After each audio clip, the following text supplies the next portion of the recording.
If ever your life could be a true crime podcast episode, then this podcast is for you. We're about to embark on a roller coaster of emotions, insights, survival, and stories about escape. So buckle up and let the journey begin. Hello and welcome back into the Escape Pod. I'm Julie. I'm Charity. And we are so happy to have you with us today. Charity, what are you escaping from? I know you're probably tired of hearing about the saga of Mill, otherwise known as mother-in-law, the sweetest little mother-in-law angel on the planet. However, she has elevated her deceptiveness to a new level in her, as of today, undiagnosed dementia. Okay. We took her to a gala this weekend with us just to get her out of the condo, get her dressed up, have her, have a good time. And she proceeds to corner our lovely Chad, our executive director of One Heart, and try to convince my husband to let her drive. Oh. So she will not approach us directly about the no driving thing. And she has conveniently forgotten that it's the doctors who said, sorry, you can't drive. So she's at an eye appointment yesterday with my daughter and kept saying, I'm going to talk to this doctor about letting me drive. Oh. Sierra's like, Grandma, that's the wrong doctor. And also you're failing your vision test right now. So maybe we should rethink that strategy. But anyway, it's like this sneaky little person. I mean, my Lord. It's funny, but it's not. I know. I know it's not funny in the moment, but it is a little funny. I mean, it is funny, but I'm just like, ugh. So, I mean, we have to we're playing chess constantly. And my daughter, I love her. She is so funny with this. She tells people, yep, we're co-parenting now. Yeah. We're all co-parenting. Yeah. Yeah, the three of us are co-parenting my mother-in-law. Well, it's nice she's around to be able to help Absolutely. you too, right? I just, the things she's going through right now, like at this appointment yesterday, what medications are you on? She can't answer that. We have to answer that for her. What is this medication for? I don't know. And that's so, I mean, I don't know if we got her just soon enough and then she could let go because now she has help or what, but I don't know how she was doing it on her own. And she was so good at faking it. But now that we live in close proximity to her and we see her every day, we're on to all of the little tips and tricks. She has probably been deploying for much longer than we realize. Neurology, that whole deep dive is coming up in a few weeks here, where hopefully at the end of that process we'll have a diagnosis so we know what we're contending with.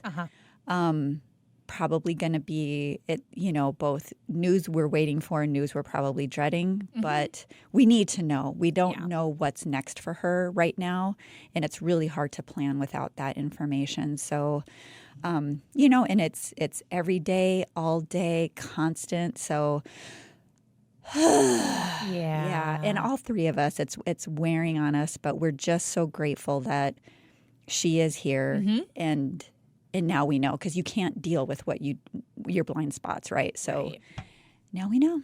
Well, and if something traumatic would have happened with her still in Minnesota, it would have been very difficult to deal with. Well, things have happened. I mean, she ended up in the ER one time in AFib, didn't call us until she was in the clear. Stayed the night at Mayo, and then maybe because she forgot her cell phone, I don't know. But it's just like, what else do we not know? Right. We've had medical diagnoses that she's forgotten that she's been delivered, right? Yeah. It's just on and on. So it literally is taking all three of us to and we're trying to keep everybody on the same page, but we all have really busy jobs. All three of us have incredibly busy jobs. And so it's like, did I tell Tim and Sierra these pieces? And so we have everything on our phones. And so when the other, one of us is with him, we're missing some information. Usually one of the three has it and can provide that information. So one of these days we'll acclimate and be all on the same page. But it's really been a learning curve. But I could not believe she did that. She doesn't even know Chad. And all I'm thinking is, you guys have to have this picture, okay? She is 4'9". Probably. Yeah, maybe 4'10". 87 years old. Really great skin. barely a gray hair. I mean, she's really cute. That is true. She does not look her age. No, she does not look 87. No. And she's tiny. Yeah. And so she's looking up at Chad, who is a literal giant. And I think she's thinking, because she will not take Tim on directly, but Chad could do it. Chad could certainly take Tim on. So I think that was her weird, logic of, I need some muscle to help me get what I want here because I'm not getting what I want. And every time we see her, I just want to drive. Oh. Can you just drive with me? And she was trying to convince Chad, yep, I can get to the grocery store. I know exactly where it is. It's like, okay. Anyway, so the saga continues. It's so fun. Well, and Chad has a healthcare background. Yeah. And so this is really probably nothing new to him. No, he's seen so this good before. With people in that kind of, Yeah, very. He's like, oh, that's our favorite grocery store too, and just keeps dodging without answering it. Yeah, I'm not going to muscle Tim into letting you drive because I probably don't think you should be driving. Also, the doctors probably are right in this one, and I keep telling her we just have to get cardiology figured out. We have to get neurology figured out because why are you passing out? Why this? And then she won't acknowledge the dementia. Right. That's why we need neurology to. If they're saying it, then she still isn't going to like it, then maybe we'll at least accept it. That way when we have the next stage of life conversations of what has to happen, we have something in writing that is these are the reasons we have to do this. Yeah. Because, we hear all kinds of stories come back to us about the things we're doing to her or keeping from her or all these things. And I'm like, wow, okay. Yeah, we used to get with my grandmother, she would tell people nobody ever came to see her, even though somebody was usually there daily. If it was not daily, it was every other day. And that, was kind of hurtful for those of us who did definitely make a point, but she didn't remember. And, but it's hard. That's a hard really stage for sure. For sure. How about you? Well, escaping, besides me being late today. No, you're fine.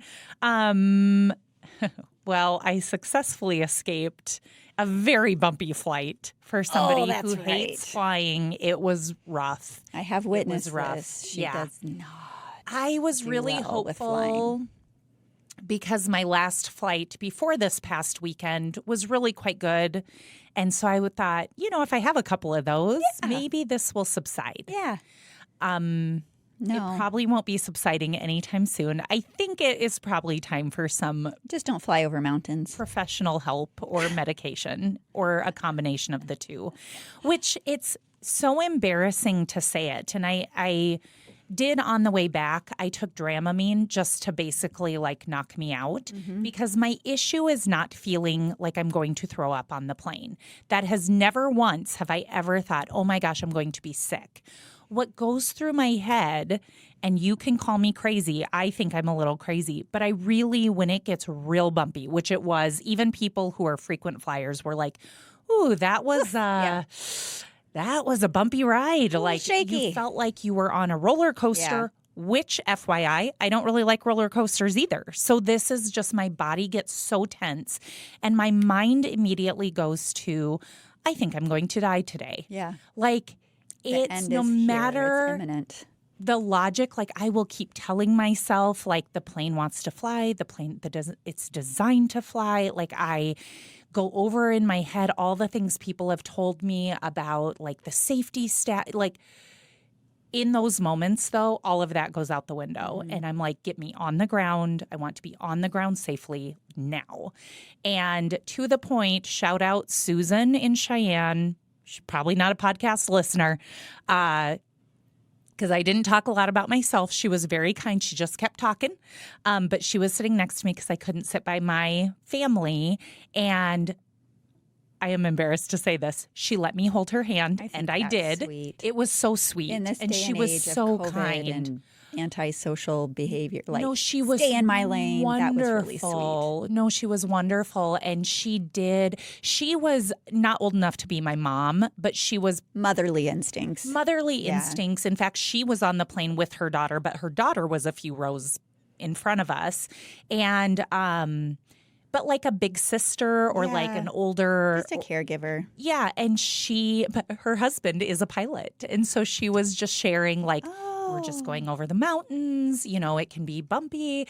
And then, like, as we were coming in, she's like, we're almost there. We're almost there.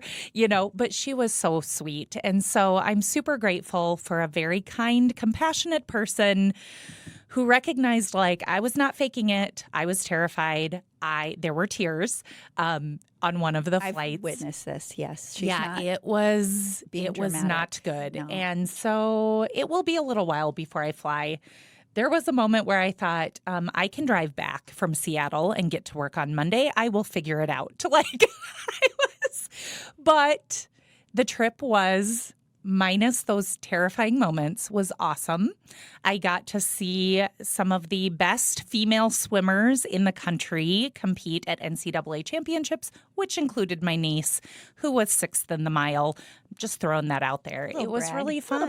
Little brag. It was super fun. I'd never been to Seattle before. When I came back, you said I could never live there. When I was there, I'm like, this is why Charity could never live here. We saw the sun like half a day. Yeah.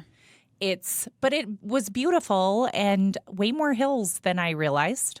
No, Did not imagine it as a like super hilly place. I was like, oh, this is like San Francisco. For, like, that visit, and yeah, I really wanted that job at Boeing, but I'm like, I think I'll die if I live here. Like, I would imagine. Have you ever looked into like rates of depression? I did once upon a time, and it was probably as you expect, because like higher than average because you're just not seeing sunlight very much. And I'm sure there's people who love that. And if you think about it, like the whole grunge movement and the whole deep, dark, depressed music genre came out of Seattle. Like, there's a reason for that. And flannel and all the stuff. It's like, yeah.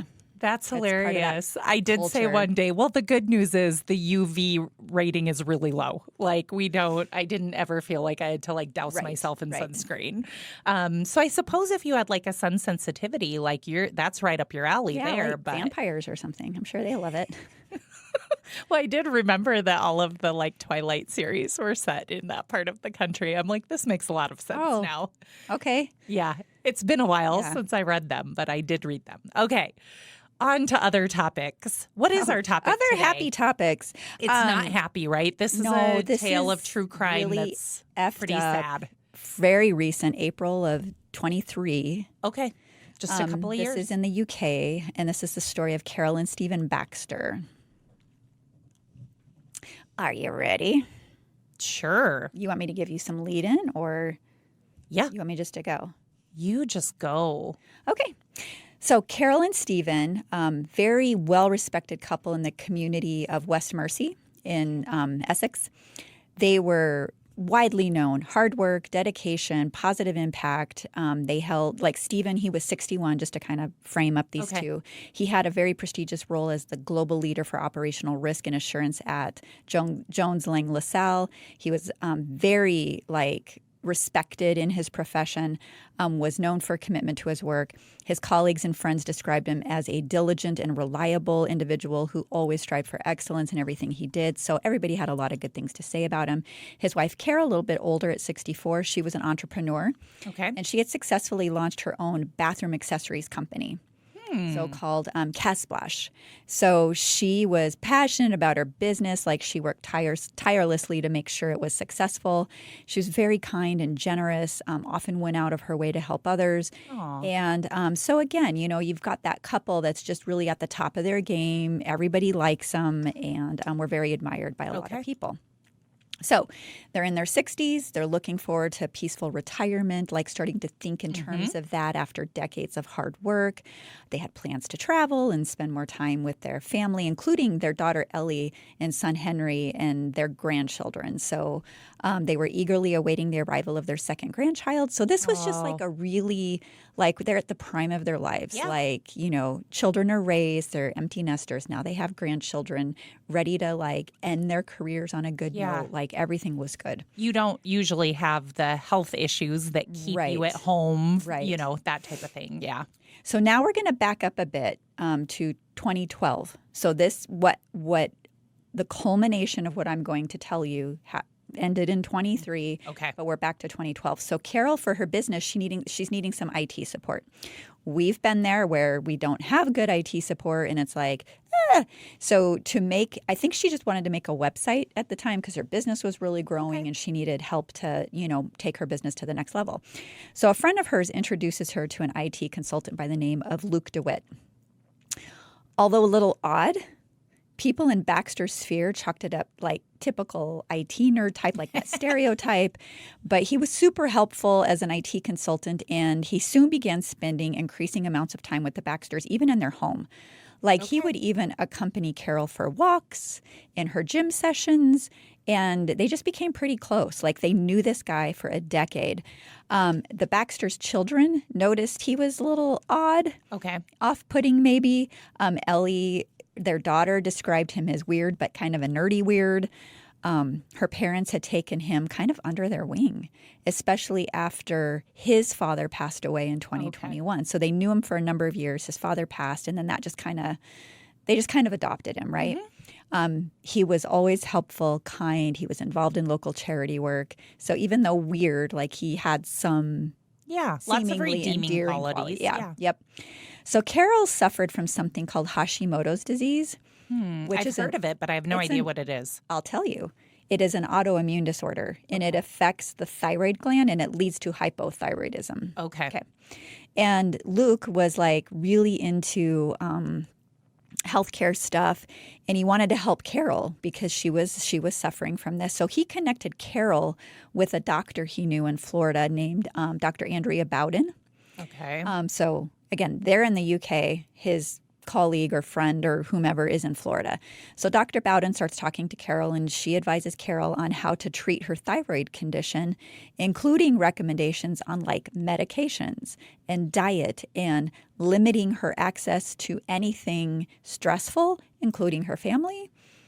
Oh. Keep that point in mind. And then Dr. Bowden even connected her with a patient named Cheryl who'd successfully followed Dr. Bowden's advice on the same thing, on this Hashimoto's. And so Carol was like, oh my gosh, maybe there is a way forward and beyond this that maybe I can overcome this situation. And so Luke was so into this, he's just grateful he had these connections. And so he would even prepare for Carol special health drinks that would help with these medical issues, right? Okay. So pretty soon, Carol, understandably, began ignoring her real doctor's advice, her local physician who was actually testing her and caring for her. Yeah. And oddly, her health began to decline. She began exhibiting signs of dementia. Okay. And symptoms that looked as if maybe she'd had a stroke, which she had not suffered from. Okay. And everyone really started to grow worried about her, obviously, especially Luke. And he continued to support Carol and Stephen through all of this. Oh my gosh, nobody's linking anything yet. Okay, so this goes on for years. So now we're going to forward back to 23, April 7th of 23. Luke arrives at their home as normal, 10:20 or so in the morning, bringing the health food drinks he would make at home for them. He stayed with them nearly all day, not leaving until nearly 8 p.m. that evening. Okay. So on Sunday, that was Friday, April 7th. Now we're on Sunday. Ellie, the daughter, arrives at her parents' home, and she finds them deceased in their armchairs. They're both in their armchairs, unalive.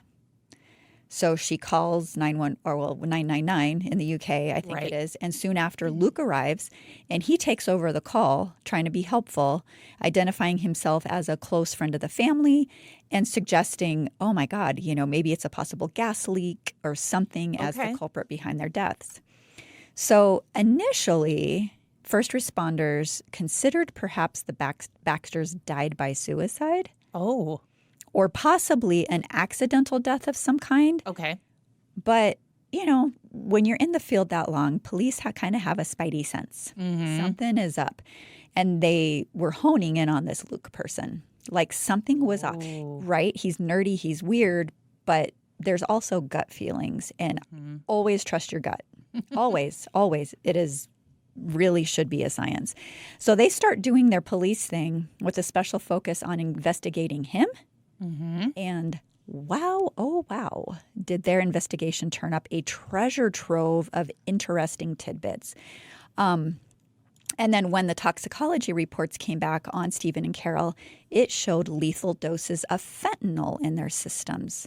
They'd never been prescribed. So it appeared, Luke is a weirdo. He's got this background that we now have uncovered, not in connection with Stephen and Carol, but still curious nonetheless. Okay. And now there's lethal doses of fentanyl found in Stephen and Carol. So I think we have our prime suspect. So get this.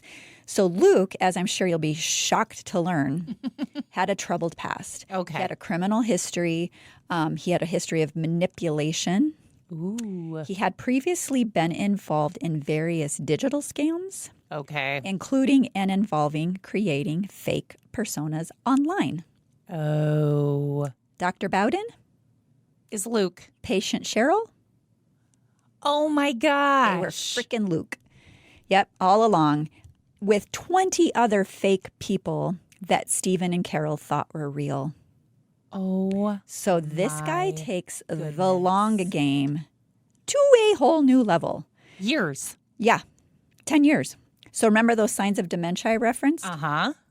It was discovered that Luke had been slipping her antihistamines Okay. and even once gave her a pill containing a metal tack, which resulted in hospitalization. She swallowed it. It was my discovered goodness. that he was doing everything he could to increase the Baxters' dependence on him so he could achieve his ultimate goal, which was financial. Mm-hmm. In fact, the very day after their bodies were discovered, this moron creates a fake will on his phone, making himself director with a capital D of Carol's company and transferring 600 pounds from her bank account to the company's bank account. Alrighty. And the next day, he wasn't wasting any time. I mean, it takes him 10 years to plan their deaths. Goal accomplished. Let's get to it now. So not only that, this fake will attempted to give him control of Carol's company, Sure. validated by yet another fictitious person, an attorney named Martin Ellison. So That sounds like an attorney's name. It sure does. I'll give him that. it sure does. So police also learned that this creep had installed a camera in the Baxters' home. So not only did he stay with them for most of the day after he overdosed them, he was able to view their decline on this camera after he left. What a scumbag. Next morning, he meets his mommy for breakfast after just murdering 2 people. And that, my friends, is called a sociopath. Yeah. So this investigation turned up tons of digital evidence that he'd created many different personas, and he was in constant contact with Carol on the daily in every aspect of her life. Her whole idea of her sphere of, friends and, colleagues and acquaintances was completely fake. They also found remnants of the drugs he'd administered to the Baxters, and the app that he'd used to watch them die was still on his phone when police arrested him. You know what's so strange? What? Is you go through the long game, the 10 years, and then you're doing all this stuff. Like, do you really think the police are not going to find these things in the few days after somebody's suspicious? Remember that a lot of sociopaths are also narcissistic. Yeah. And they're smarter than everybody else. Right. Right? And so that's always their downfall. They don't think anyone is going to trip them up or suspect them. And he's an IT guy. And the moron, so whatever. It was later learned that before meeting the Baxters, his criminal activity may have extended to his own family. Yeah. There were suspicions that he may have been involved in the deaths of his father and his grandfather. His father, Vernon, was found dead in a chair at the family home in 2021. Mm-hmm. And his grandfather's death was also under investigation when the Baxters were murdered. December 2024, Luke DeWitt, probably short for dimwit, was found guilty of the murders of Stephen and Carol Baxter and was sentenced to 37 years in prison.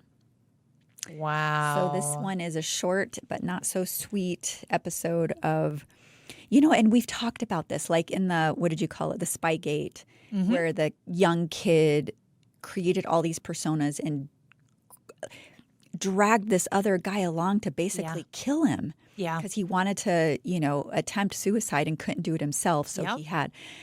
It is really insane. Like, don't be friends with people online unless you've already known them. Right. Why? Yeah. Why? Yep. Case after case after case after case. The financial fraud, the stuff we've talked about. I'm looking at I don't know if I have enough for a full episode, but I've been looking into home equity loan fraud. Sure. And it's interesting, you find someone, you're dating someone online. And I understand this is our technology. This is our society now. It's really hard to meet people. And so you go to these apps and you go to these websites and services trying to connect with another human being. I wish there were clear statistics on how many of them are actually predators. Yeah. But it is crazy how many people are getting ripped off because they're lonely or because they are taking somebody under their wing or, and these people had everything to live for. It is just so sad. All because she needed a website and was connected with the wrong mother effer. So it sounds like, and I know people don't want to be so suspicious of others, especially when they seem well-intentioned, but a background check probably would have shown some suspicious activity. Right, but when it's referred to you by someone you trust, because remember, it was a professional that said, oh, you should try this guy. Yeah. It kind of does give it a different level, right? Where I just think if you're doing business dealings, though, don't you, we background check here just because. We very much do. You feel like you need to protect your guests, your staff, your organization. That's where I just think, no, I'm not going to victim blame them, but sometimes background checks wouldn't show everything somebody is capable of doing because they hadn't been caught But yet. Even Google searches, right? Again, I'm not victim blaming either, but we can learn from these. Yeah. It is these a people cautionary did tale. Absolutely nothing wrong, but it is, take some time and Google people that new people in your life. And I think, too, if your family has not done something that makes you feel this need to break off from them, you don't need somebody to tell you that there was some dysfunction and maybe creating boundaries is a good thing. But it didn't sound like in the case of the Baxters, they really had any family issues, that maybe they were there. But to have somebody tell you, you might need to create some boundaries with your loving family, that to me is a big red flag. It should have been a red flag, perhaps. But I don't know the context, and it's gradual. And I think too, time was working against them because it was 10 years that they knew this young man. Yes, 10 years. So true. So they probably thought of him like a son. This awkward kid who'd lost his father, this sob story. He's helped me in my business. Why would anyone think? Yeah. God, it's so tragic and heartbreaking. I feel like a lot of those long game stories it is financial. Yeah. But it doesn't necessarily end in death. It's stealing money. Screwing someone over, ruining them financially, that type of thing. Well, he didn't want a trail, though. And it sounds like potentially he'd had this was his MO of getting what he wanted, and then there's no one there to tell the tale or, call him out on it or file charges or whatever and muddy up his plans. So, but IT expert leaving this kind of digital trail, ding, ding, ding, he deserves to be locked up just to at least take his brain and genetics out of the gene pool. So. It's fair. It is fair. Point. Yeah. All right. On that note, what are you escaping to today? Well, my husband has been part of Leadership South Dakota, and he is graduating, and that event is at the end of this week, so that's why I'm taking Friday off. I'm going to go with him for this last hurrah and celebrate that before he starts working on his master's degree, and I don't get to hang out with him, so... I have zero desire to work on a master's degree. Good for you, Tim. Good for him, Tim. But you could pay me go back to school. And I was really good at it. I loved school, but I just, I'm good. I did that. It served me well. And yeah. Also, with what bandwidth? Yeah. Looking at you and me and what we do in a week, what bandwidth could we actually do that I mean, you could give up your kids and then maybe have some additional bandwidth, but that wouldn't really be nice. I'm going to tell you a funny story about my kids. They bicker and argue all the time, and it drives me crazy. 2 boys. Two boys, 3.5 years apart. I thought them being a little farther apart would be better, that there wouldn't be so much fighting, because in my family, that was our age differences. We're 3.5 to 4 years between 3 of us, and we got along remarkably well. So stupid me thought this was possible. They have bonded over a little thing I call the curb check. So when we pull out of the parking lot where I pick up my eldest son, it's not a wide space. And so if you have to make a sharp turn or a quick turn because you're pulling out into traffic, kind of, not always, but every once in a while, they would tell you more, it's more than once in a while, but they will be like, curb check. And I was gone a few days last week, again, on the death-defying trip to Seattle.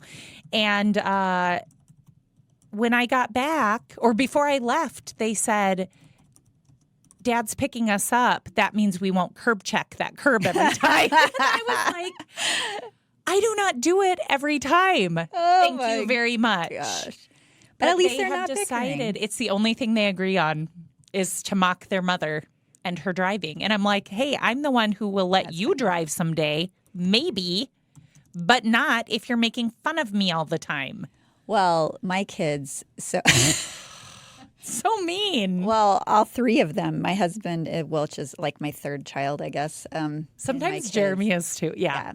They totally gang up on me. So for those of you Office fans out there, Michael Scott, you know his famous line, that's what she said. Yes. So I am notorious for saying things that is the appropriate response according to them. And it has just become a thing. So we were in Rochester one time. I think the kids and I were doing some like spring cleaning for my mother-in-law. They were all the rest of them were at the hospital. And it was everything. And Alec and Sierra are like, that's what she said. That's what she said. And I'm like, stop it. I'm like, I'm just not going to talk. I'm just not going to talk. Why are you sexualizing everything? I'm not. God, you guys. And so it is just this ongoing thing. And now they just look at each other this side eye like, oh, Mom did it again. I'm like, God. So and that's my equivalent of your curb checking. I appreciate that. They think I appreciate it's so funny, that story. so. It is funny. That's very funny. See, I'm crying today, but it's from laughter. It's not from a near-death experience. Thank you, everybody, for listening. We appreciate each and every one of you. If you like what you heard, please subscribe and share with others who might like it too. We're a small team producing this each week, but we do it to raise awareness, educate, escape from the day-to-day, and hopefully one day provide operational support for the nonprofit One Heart, where we work, where our mission is to empower people to overcome crisis and achieve self-sustainability. Truly, we are a podcast for a cause. So you can feel good about listening. You can feel good about spreading the word.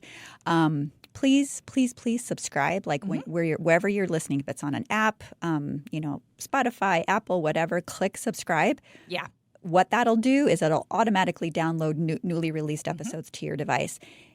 And I say this because that's the only way we get credit. Correct. Like to get recognized in the podcast revenue world, it only goes by downloads. Right. We have so many more listeners than we do downloaders. Yeah.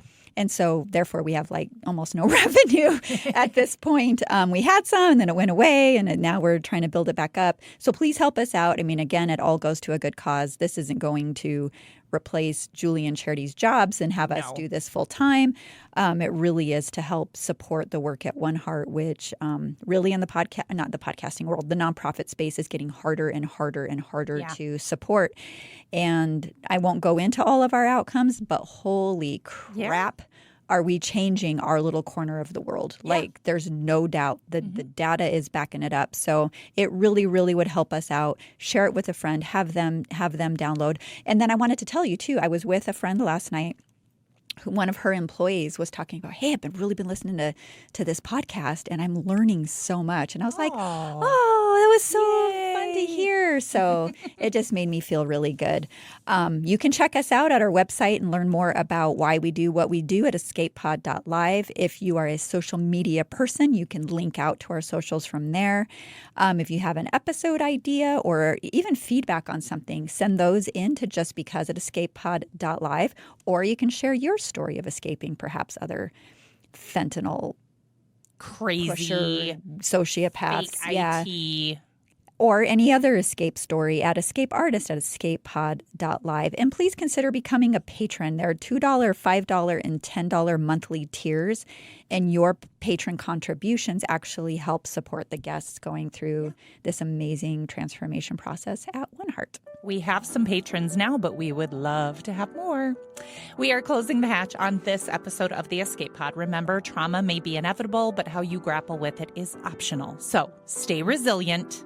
And Google people. Yes.